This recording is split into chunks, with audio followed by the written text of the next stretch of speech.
Euskaraz zergatik, galdera horri erantzungo xau Jose Mari Agirretxe Porrotxek Arrasaten AED elkartiak antolatu dauen tertulixa zerixo alaixan eta guk berakin aurrez egoteko aukeria izan dugu. Hauxe da kontatu dozkuna.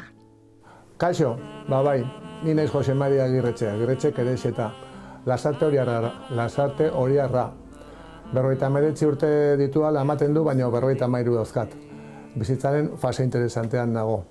Eta Lasarte Horian jaio nintzen, nire aita errezildik Lasarte Horiara etorri zalako bizitzera, Michelinen lan egitera, eta nire ama bertakoa zen hori auzokoa.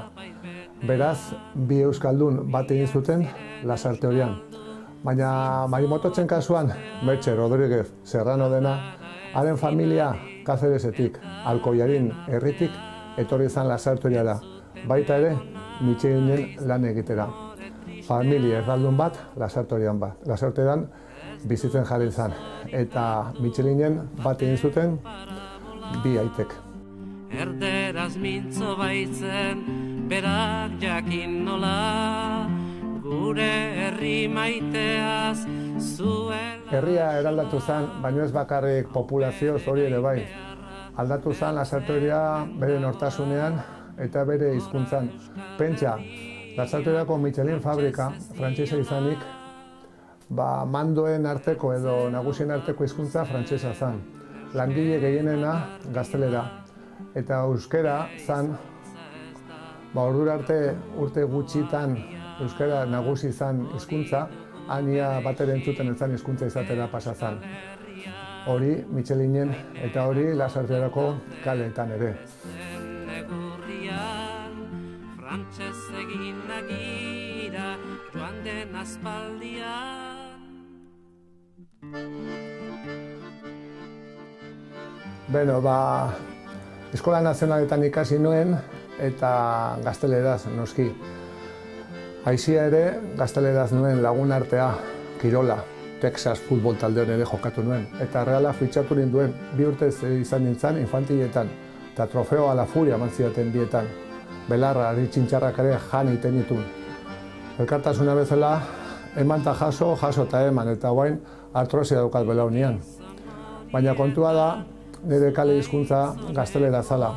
Eta etxean, nahiz eta euskeraz egiten genuen, aitak bazuen kezkatxo bat gazteleraz ongi ikasi eta egin genezan, ze berak Michelinen oso gaizki pasa zuen.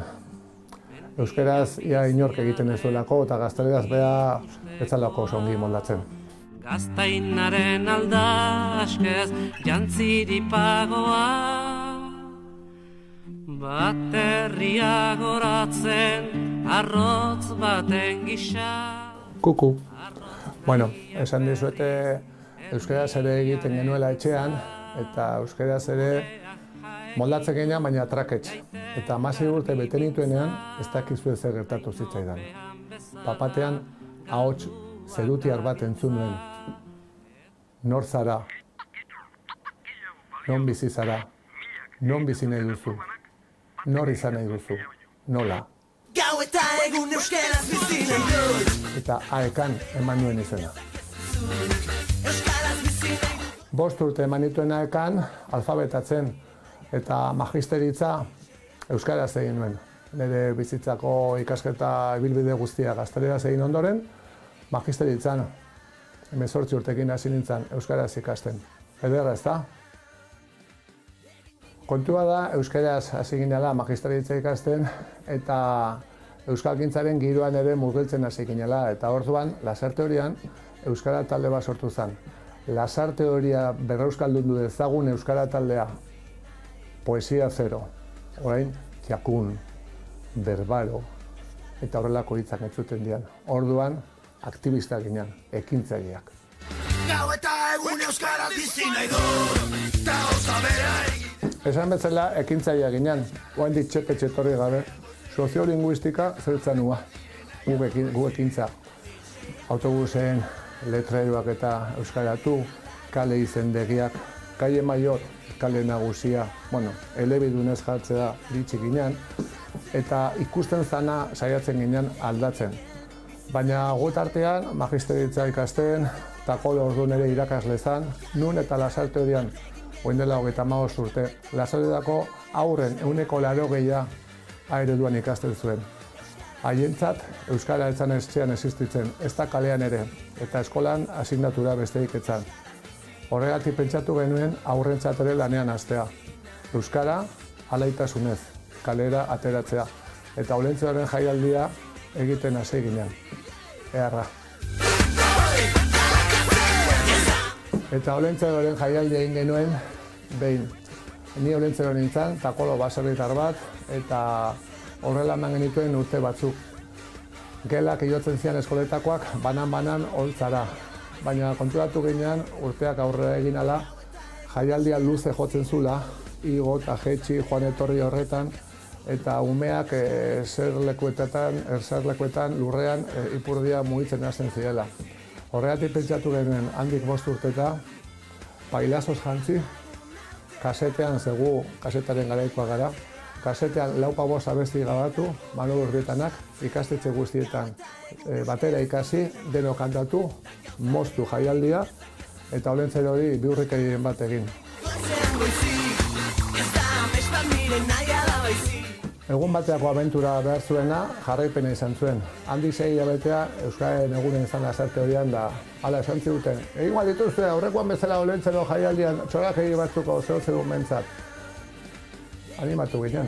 Gero Usurbildik ere ditu ziguten, urren urtean berriz Olentzero jaialdian parte hartu genuen, eta konturatu gabe horrela abiatu ginen.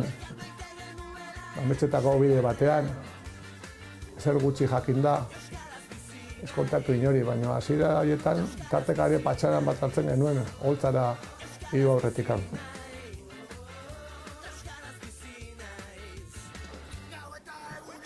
Eta hasten garen guztietan, nik uste dut askotan behintzat kopiatzen hasten gara.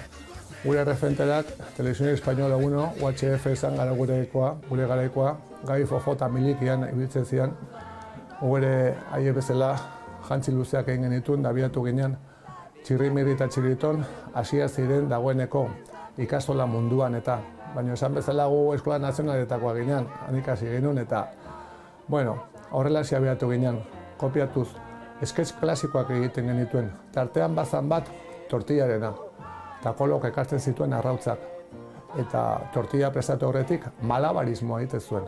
Arrauz bat hartu, airera bota, zartagia jarri, eta denon harridurarako etzan puskatzen. Agian egingo zuen, baina etzan puskatzen.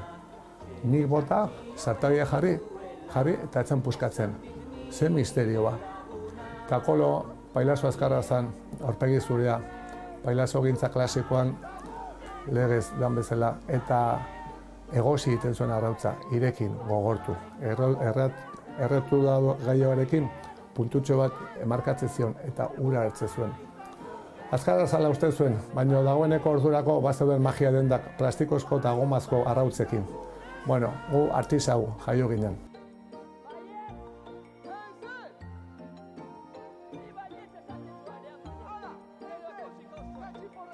Gainera, arazo bat izan genuen. Haurrak etxeetan hasi zian arrautza puskatzen. Eta konturatu ginen, eredu ere baginela. Guraso bat baino gehiago, haze bronka. Eta hoixe, pentsatu genuen. Euskara eta laitasuna hortan eri gara eta ederki, baina ezitzaileak ere bagara eta eredu ere bai. Egin algenezake beste zeo zer. Bizitza osoa arrautza puskatzen pasa beraldeu. Galdera beharra.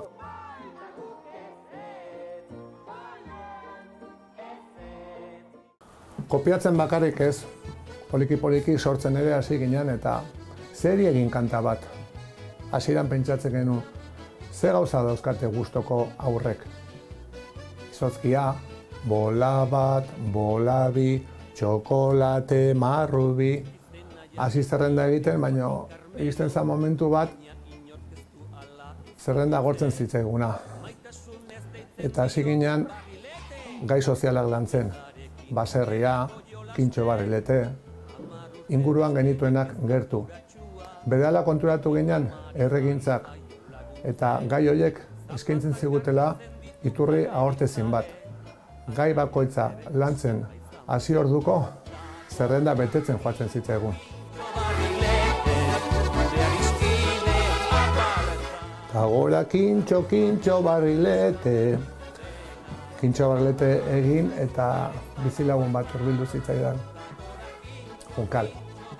Junkal eta Fede bizilaguna ziren, orduntxe bi alaba adoptatuta, aman emei eta oian afu. Eta esan ziguten, aizue, kintxo barrilete, ze polita, ze ma gustatu zaigun. Ezingo zen hartzen nukete familiaren gaia landu.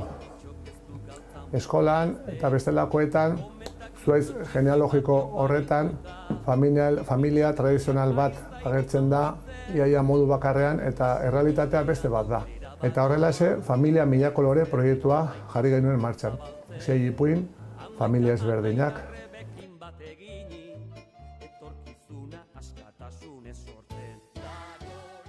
Elkarten mundua ezagutzen hasi ginen. Esan bezala, Umealaia, Geitu, Agipase, Beroa eta Aspanovas. Orduan ezagutu genuen Aspanovas elkartea, Asociación de Padres de Niños Oncológicos Vascos. Haie deituta genuen saio bat, haien familien jai egun batean, eta haie deituta hasi ginen ospitaletara joanez. Gaixorik zeuden eta dauden aurrei bisita egitera.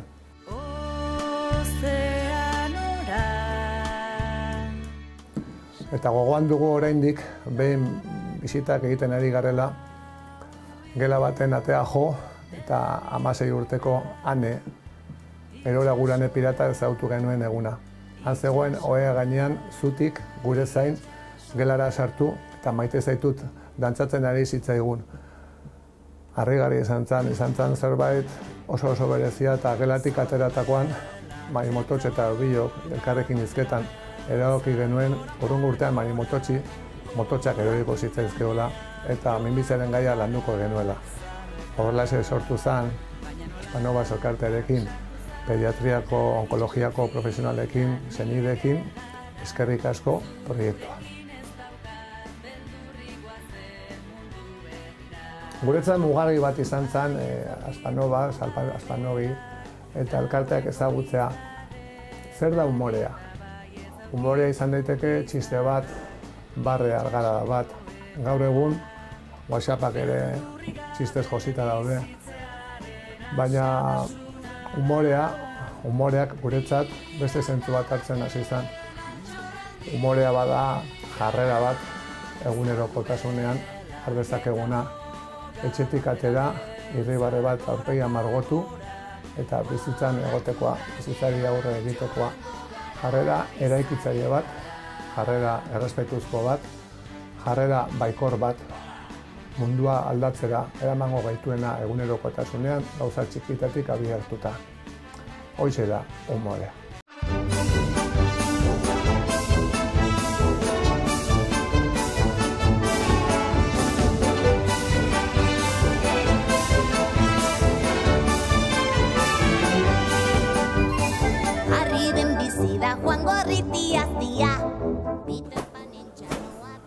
Eta kultura eraldatzailea da. Elkarrekin kantatzea, elkarrekin literatur txokoan aritzea, batuko dan, elkarrekin dantza egitea, dantza garekidea, euskal dantza, antzerkia, idaztea, irakurtzea, entzutea. Eraldatzailea. Lasarte horia kulturak aldatu du. Eta pentsatzen dut Arrasate eta Goiena eskualdea ere bai. Kultura eraldatzailea da, oso importantea da. Ez dakit behar dan garrantzia ematen zaion. Ez bakarrik kultura, Gure herrian Lasarte horian, orain dela ez asko, Ipar Martxa, Northern Walking, Ipar Martxa taldea sortu da. Bastoiekin, ibiliaz, baina gure koruan ere kantatuz. Lagun arte ederra sortu daiteke euskeraz. Euskaraz egitea da bizipoza, gozamena. Marimototx behin esnatu zen eta konturatu zen amets euskeraz egin zuela. Ez du sekula ahaztuko egun hori. Segurazki uste baino gehiago gara euskeraz aritzen garenak. Kantatzen, antzerkian, dantzan, irakurtzen, egunerokotasunean kirola egiten, inurria gara, baino elkartuta indartsua. Eta esan bezala, bizi euskaraz, gozatu euskaraz, izan zoriontsu. Aupa, Euskal Herria laguno, Euskalduna, aupa goiena, maite zaituztegu, pilla, patata tortilla, eta porro patata papilla. Aio, pelaio!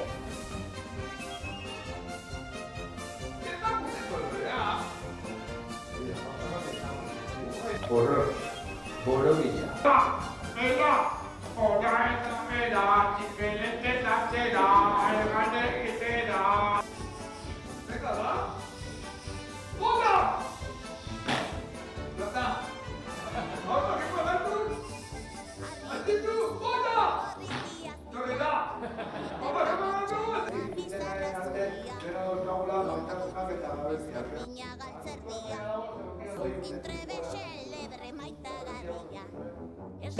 Eta hor beak igorri dagoen mezu hori euskeraz zeatik inbiarreko mezu hortan zekin gelditu zara, zer karritu zaitu, ze guztu esatzue? Ba, azkenien euskera eta ibili garela gure desioak beteteko eta. Eta azkenien ba, txikitasunetik mundu aldatuko buela edo. Zeue gaztiak izan da, kontzientzia hori badakotzu euskara ziteko?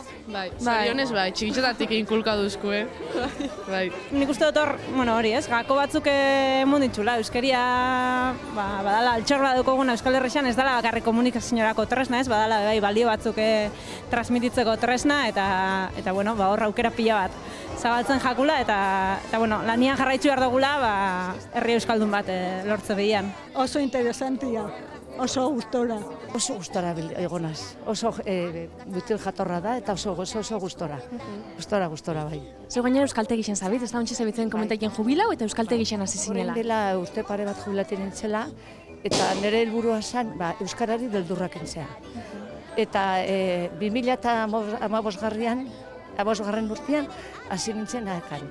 Eta nagoz pospozik. Ustot, lezino batzuk edo jaso ditugu mezu batzuk, zutiltasun handixakin, bere esperientziatik, eta erakutsi duzku. Ez da nola bez, euskarak zekarpen nintzen duzkun, emozioetatik, nola bez, eixa burruka konstante bada, ez da euskaraz bizitzia, baina posible dela, ikusi dugu eta horrek asetzen gaitxula, ez da, eta animoa bentzen jaso ditugu jarraitzeko, eta uste dut, entzuriape guztora egon diela, eta, ondo, alde horretatik pozik.